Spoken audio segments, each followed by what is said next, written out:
नजर आ रहा है और तस्वीरों के माध्यम से आप देख सकते हैं कि वहां पर अब सुरक्षा को कड़ी कर दी गई है, क्योंकि अब से कुछ ही देर बाद वहां पर लोग वहां पर पहुंचते हुए नजर आएंगे। अजीत पवार के घर के बाहर की तस्वीरें हैं, जहां पर अब से वहां पर लोगों के पहुंचने का तांता लगता हुआ नजर आएगा, लेकिन उससे पहले सुरक्षाओं को चुस्त दुरुस्त कर दिया गया है ताकि वहां पर भीड़ ना लगे और लोग वहां जिस तरीके से आ रहे हैं धीरे धीरे करके वो कहीं ना कहीं बढ़ती हुई संख्या में दिखते हुए नजर आ रहे हैं। आपको बता दें कि महाराष्ट्र में ये तस्वीरें आप अजीत पवार के घर के बाहर की देख रहे हैं, जहां पर सुरक्षा व्यवस्था बढ़ा दी गई है। और इस दौरान महाराष्ट्र के डिप्टी सीएम अजीत पवार की मौत की खबर के बाद से ही वहां पर लोगों के आने जाने का सिलसिला जो है वो बढ़ता हुआ नजर आ रहा है। तस्वीरों के माध्यम से आप देख सकते हैं कि अजीत पवार के घर के बाहर की तस्वीर है, जहां पर सुरक्षा व्यवस्थाएं बढ़ा दी गई हैं और इस दौरान आने जाने वाले लोगों के लिए बैरिकेडिंग भी कर दी गई है ताकि वहां पर लोगों का जमावड़ा ना लगे।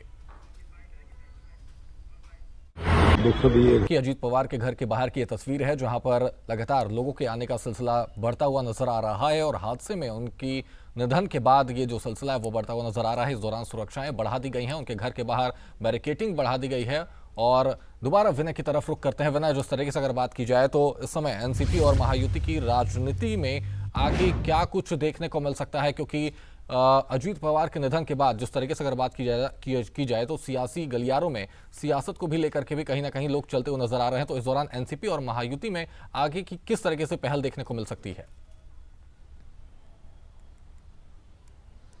देखना होगा कि एनसीपी की चूंकि एनसीपी चीफ थे शरद पवार, तो अब एनसीपी का जो राजनीतिक सफर है उसको कौन संभालेगा। अजीत पवार के दो बेटे हैं, उनकी धर्मपत्नी भी राज्यसभा सांसद है, उनके दो बेटे में से एक बेटे की बात की जाए वो राजनीति में एक्टिव नहीं है, लेकिन जो दूसरा बेटा है वो जरूर राजनीति में एक्टिव है। तो अब एनसीपी को कैसे आगे ले जाया जाएगा, कौन एनसीपी को संभालेगा। साथ ही साथ एनसीपी का चूंकि अभी अजीत पवार मुख्यमंत्री थे मुंबई के, महाराष्ट्र के, तो ऐसे में अब इस पद को लेकर भी क्या एनसीपी से कोई आगे आएगा। लेकिन सबसे बड़ा सवाल कि अब राजनीतिक करियर जो एनसीपी का है, खासतौर पर जो तमाम जो कार्यकर्ता एनसीपी से जुड़े हुए हैं, तमाम जो विधायक एनसीपी से जुड़े हुए हैं, वो उनको लीड कौन करेगा, ये भी एक बड़ा सवाल है। तो इसमें अभी फिलहाल सबसे आगे माना जा रहा है कि अजीत पवार की जो धर्मपत्नी है वो यहाँ पे जिम्मेदारी निभा सकती है। लेकिन सबसे पहले यहाँ पे सबके मन में दुख है अजीत पवार के निधन का। और अभी चूंकि तमाम जो राजनेता हैं महाराष्ट्र पहुंच रहे हैं, अजीत पवार का जो परिवार है बारामती पहुंच रहा है, उनके बाद उनको अपने आवास लाया जाएगा। तो ये अभी सबसे पहले यहाँ पे सबके लिए दुख की घड़ी है। उसके बाद जब इस पूरे दुख से जब लोग उभरेंगे, जब राजनेता उभरेंगे, तो उसके बाद एनसीपी के भविष्य को लेकर भी लाजमी है कि एनसीपी के जो आला नेता है वो बैठेंगे। उसमें भूमिका शरद पवार की क्या रहेगी ये भी देखना होगा। सुप्रिया सुले किस तरह भूमिका निभाती है, अजीत पवार का जो परिवार है वो क्या इसमें भूमिका निभाता है वो भी देखना होगा। लेकिन अभी फिलहाल सबकी नजरें इस हादसे को लेकर भी है कि आखिरकार किस तरह ये विमान हादसा हुआ, क्या कारण रहे।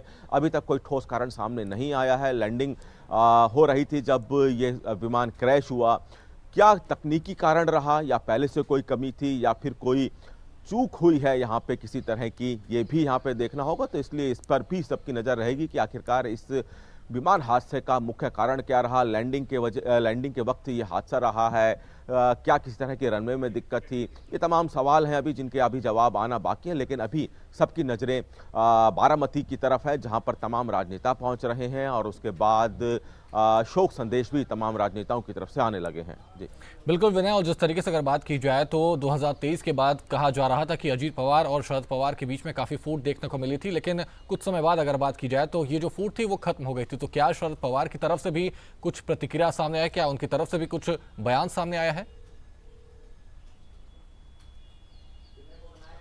देखिए, अभी चूंकि शरद पवार की तरफ से औपचारिक ऐसा कोई बयान नहीं आया है, तो लेकिन लाजमी है, इसमें कोई दो राय नहीं है कि राजनीतिक द्वंश दोनों के बीच में हुआ, लेकिन बाद में फिर मेल हुआ। और सुप्रिया सुले जो कि शरद पवार की बेटी हैं, चचेरी बहन है अजीत पवार की, वो भी दिल्ली से रवाना हुई हैं। वो लगातार अजीत पवार के साथ कई बार उनको देखा गया। हालांकि जब शरद पवार से अजीत पवार अलग हुए तो सुप्रिया सुले भी नाराज हुई, लेकिन अब जिस तरह से वो दिल्ली से रवाना हुई है तो लाजमी है कि शरद पवार की तरफ से भी इस पर प्रतिक्रिया आएगी। वो भी बारामती पहुंचेंगे और तमाम, चाहे बशर्ते राजनीतिक द्वेष शरद पवार अजीत पवार के बीच में रहा हो, उनसे अलग होकर उन्होंने अपनी पार्टी स्टैंड की हो, लेकिन अब फिलहाल ऐसा वक्त है जहां पे किसी द्वेष की जगह नहीं है। आपसी यहाँ पे जो एक साथ देखने परिवार के खड़े होने की घड़ी है, इसमें अजीत पवार का जो राजनीतिक करियर है वो शरद पवार के साथ ही शुरू हुआ। शरद पवार की अहम भूमिका रही है अजीत पवार को राजनीति में लाने के लिए, और ऐसे वक्त में जब अजीत पवार अब इस दुनिया में नहीं है तो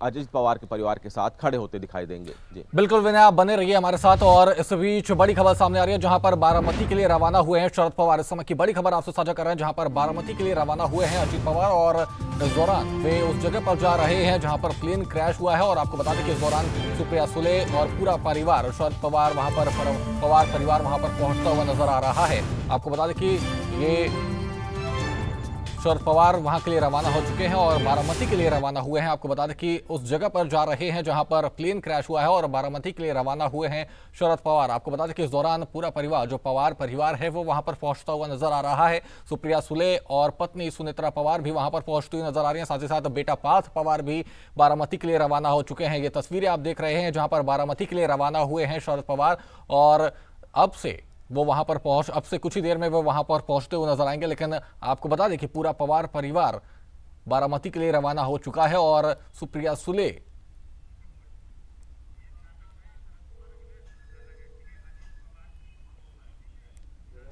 तो आपको बता दें कि सुप्रिया सुले, पत्नी सुनेत्रा पवार और बेटा पार्थ पवार बारामती के लिए रवाना हुए हैं। और आपको बता दें कि इसी बीच आपको बता दें कि महाराष्ट्र के सीएम देवेंद्र फडणवीस भी बारामती पहुंच रहे हैं। और आपको बता दें कि एकनाथ शिंदे, डिप्टी सीएम एकनाथ शिंदे भी बारामती पहुंचते हुए नजर आएंगे अब से कुछ ही देर में। आपको बता दें कि इस दौरान जितने परिवार के जितने भी लोग हैं वे सभी बारामती के लिए रवाना हो चुके हैं। और आपको बता दें कि अजीत पवार के निधन के बाद बारामती शरद पवार भी पहुंच रहे हैं। तस्वीरें आप देख रहे हैं कि शरद पवार निकल चुके हुए हैं और इस दौरान वे बारामती के लिए रवाना हो चुके हैं।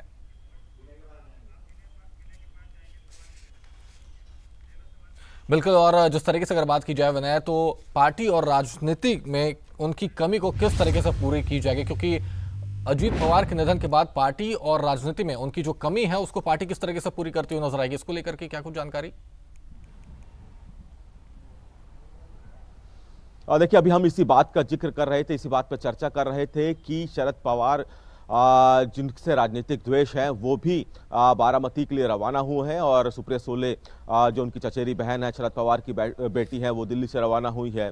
जहां तक अब राजनीतिक उनकी जो कमी है उनको कौन पूरा करेगा, ये भी एक बड़ा सवाल है। एनसीपी के जो आला नेता हैं, जिनके जो अजीत पवार के गुट की जो एनसीपी है उनके तरफ से जो आला नेता हैं वो लाजमी है कि इस पर चर्चा करेंगे। हो सकता है कि अजीत पवार की पत्नी जो कि अभी राज्यसभा सांसद है मौजूदा समय में, उनको जिम्मेदारी दी जाए एनसीपी को आगे बढ़ाने की, क्योंकि एनसीपी की एक भूमिका है महाराष्ट्र में सरकार बनाने को लेकर, और यही वजह है कि अजीत पवार को उप मुख्यमंत्री का पद दिया हुआ था। लंबे समय से सरकार चाहे बदलती रही हो, लेकिन अजीत पवार के पास उप मुख्यमंत्री का पद कई बार रहा है, और इसको एक रिकॉर्ड के तौर पर भी देखा जाता है कि महाराष्ट्र में सबसे ज्यादा उप मुख्यमंत्री का पद अजीत पवार के पास रहा है। तो अब एनसीपी का जो भविष्य है उसको किस तरह से देखा जाएगा? क्या शरद पवार की तरफ से कोई पहल की जाएगी, जो आपसी द्वेष है दोनों में उसको मिटाया जाएगा, या फिर अजीत पवार की जो धर्मपत्नी है उनकी तरफ से जिम्मेदारी उठाई जाएगी एनसीपी को आगे चलाने के लिए? दो बेटे हैं पार्थ पवार और जय पवार, तो क्या इनमें से कोई आगे आता है एनसीपी को आगे जिम्मेदारी उठाने के लिए? तो एक भविष्य का सवाल है जिसको लेकर हालांकि अभी कोई विचार नहीं कर रहा हो, क्योंकि सबसे पहले जो जिम्मेदारी है यहाँ पे उस दुख की घड़ी में सबके एक साथ खड़े होने की, जो अजीत पवार के जाने से हुई है। पवार परिवार के साथ तमाम राजनेता खड़े हुए हैं। शरद पवार बारामती पहुंच रहे हैं। प्रधानमंत्री ने महाराष्ट्र के मुख्यमंत्री से फोन पे बात की है। गृह मंत्री अमित शाह भी लगातार संपर्क साधे हुए हैं इस घटनाक्रम के कारण।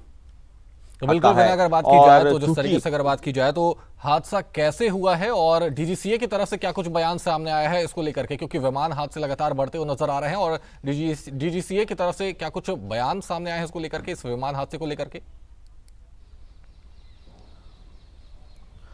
डीजीसीए की तरफ से भी कहा गया है कि इस हादसे की जांच की जाएगी, और अभी ये कहना मुश्किल है कि हादसे का क्या कारण रहा, क्योंकि फ्लाइट ने जब टेक ऑफ किया था मुंबई से, यानी कि जब फ्लाइट उड़ी थी तब किसी तरह की कोई खामी नहीं थी। जब फ्लाइट लैंड हो रही थी उस वक्त यह हादसा हुआ है। तो अभी ये जांच का विषय है। डीजीसीए की तरफ से कहा गया है कि इस की जांच होगी और सबसे बड़ा जांच का जो हिस्सा है वो ब्लैक बॉक्स है, उससे ही कोई सही कारण पता चल सकेगा। कई कारण यहाँ पे हो सकते हैं। क्या किसी जब लैंड हो रहा था प्लेन, क्या किसी तरह की तकनीकी खामी हुई, क्या किसी तरह की मानवीय भूल हुई, जो वहाँ पे प्लेन लैंड हो रहा था जिस ट्रैक पे, क्या वहाँ पे कोई खामी थी। तो बहुत से कारण हो सकते हैं कि अभी कोई ठोस कारण यहाँ पे निकल के सामने नहीं आया है। डीजीसीए की तरफ से भी कहा गया है कि जांच होगी, उसके बाद सही कारण पता चल पाएगा।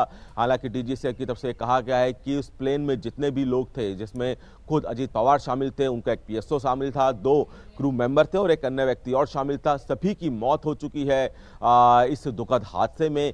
क्या कारण रहा ये जांच के बाद पता चलेगा। डीजीसीए भी कह रहा है कि अभी जांच होगी और उसके बाद सही कारण इस पूरे हादसे का पता चल पाएगा। जी बिल्कुल, बहुत बहुत धन्यवाद दिव्यना तमाम जानकारियों के लिए।